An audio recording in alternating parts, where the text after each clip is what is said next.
G'day champions, Plum here, and welcome back to this week's vendor reset, the greatest on the interweb. It's August 12th, and today's vendor video will cover my top picks, hot ticket, interesting items, and must-buy gear for the week. Remember to show your support if you enjoy or find this video helpful. A simple like is all that it takes, and if you're not already, make sure that you subscribe. Server maintenance this week is all now done, and that was to launch Year 7 Season 1.3. This included a bunch of fixes and preparation to commence the stretch goals from the 19th. If you're interested in those patch notes details, the link's in the description below. For me personally, I'm keen to check out the vendors, so let's go! Kicking things off this week, we're starting at the countdown vendor where we have the Baker's Dozen with damage to armor. And we've got a Henry chest piece. This one is heavily into yellow. Skill tier, skill haste, status effect, no thank you. Both of these items will be available at Casa Mendoza vendor from tomorrow. And our third item this week is the Anarchist Cookbook Backpack. This one comes with armor, max explosive resistance, and skill haste. Pretty terrible rolls. Me personally, I'm going to be skipping these ones this week. Heading on over to the Haven to see the lads, and first up we are at Marco, so we're going to check out his guns here. Nothing fantastic. And the gear pieces, pretty underwhelming as well. Let's move on. Popping in next door to see our old mate Roy, and goddamn, Roy's done it 2 weeks in a row. He's got a Model 700 with DTOC already on it. Pick the talent that you like. You could go with Ranger, Determined, Streamlined, anything. Pick this one up. It's a must buy. Sadly though, as we look through the rest of the gear, it doesn't look like he's got anything else, so let's move on. At our White House vendor this week, we have the Sacrifice Chest. This one comes with weapon damage, crit damage, and hazard. Very easy to make this one all red. Very, very good buy. I would be picking this one up. A quick glance at the other items here, and this Uzina backpack is actually very, very good.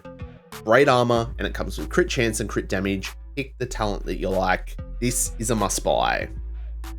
At our Clan vendor, we have the Cap'n backpack with perfect leadership, but I believe this is still bugged and just giving normal leadership. For the gear set pieces, we have Umbra gloves, very good, weapon damage and crit damage. Ongoing directive chest piece, great weapon damage and some headshot.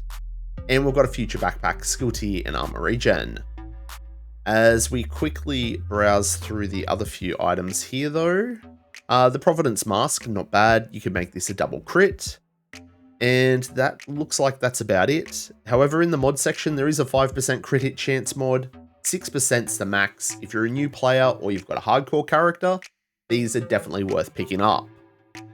Heading on over to the theater settlement now, and this week the named item is the Contractor's gloves. These have 10.3% weapon damage and some armor regen.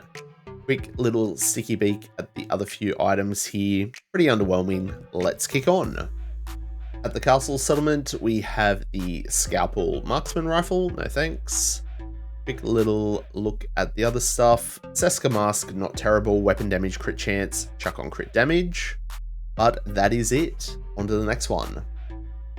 At the campus, we have the Carnage with Perfect Sadist, not a bad one. Quickly gonna glance at the other gear. Honestly, it's all pretty mid. Let's move on. Righto champions, now it's time for our Dark Zone vendors, and we are going to start at DZ West, where we have the backup boomstick. As we browse through the rest of the gear here, remember, DZ items cost DZ resources, so just double check and make sure that it's a worthwhile purchase before you buy it. Everything at this vendor's missing the mark for me. Let's move on. Shooting on down to DZ South now, and we have a Glory Days with DTOC on it. Flicking through the rest of the items though, there's really nothing that you couldn't farm for in Countdown or the open world, so we'll move on. Finishing off our Dark Zone vendors, we are at DZ East this week, and we have the Night Watcher mask. The other few items, however, not great. The Golem mask here is not too bad, armor regen and crit damage, but that will be it. And our final stop this week is going to be at our Brooklyn vendor. If you don't have the Brooklyn DLC yet, don't worry. I've got some giveaways happening on Twitch tomorrow. 2 copies per platform, so make sure you drop by our live stream for your chance to win. Checking out the gear though, nothing really looks that good. Oh, the Sokolov chest piece here, really good. Weapon damage, crit chance, crit damage. Pick the talent that you like, probably Obliterate or Unbreakable. But unfortunately, that is going to be it. So that's going to wrap up this week's Vendor Reset Champions. If you're interested in the daily targeted loot, it is on your screen now. Thanks to everyone for tuning in, and make sure that you show your support by smashing the like button on this video, and if you haven't already, make sure that you subscribe. Everyone's support is always greatly appreciated. Remember to stay frosty, keep looting, keep shooting, and giving them hell. I hope to catch you all in the next one. I'm Plum out.